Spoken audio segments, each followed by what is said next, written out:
mala an mama mo dial chakon dial ner wi mon kelew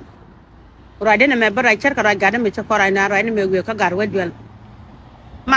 mala gadwel mala ga chon wera mala ga chodoran rade de lan mama mo dial ala rade de la gadwel video ne me dong biya wajja banga dinu ba kon wera ja je ba chier biya wajja mala de jene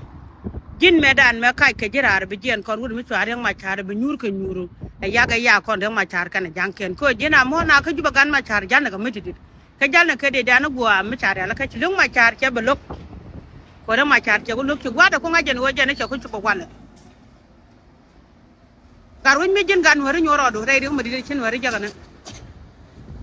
shunu ka gan wari kel ko nong ne bala re wala we gwar we wari dial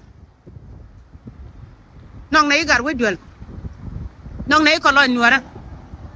mi chu ko chung ne ja te greda rina me ma choka ne jang ko jang mi chikala da kon jang ko lon mara ka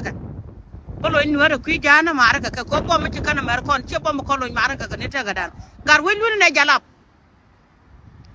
gar do radin me beling lu ne jalap chuen chen jag lu ne jalap gar nuara dia lu ne jalap nore wale ka lo jalab ka tudu jin gar we do la de cerka la de mo ka changa wal bada ka fa ndio de la ro jaman ma mam wal dia la de ka kuidor mi chwala nuren cha boka bo ma gun mi chwala tel fakir kana ma kwelwa kana do ko ken no ba don wore banak lu ne jalab gar we lu ne jalab je ne gor balat ke ji re cha ga mi cerka ne me mi jin gan wore pi ke jari am nori mete de ko cha nor banak bang cha ba tede du Siramura lun tada du garwe duel cha lun tada du ka chok cha lun tada du ko choda ba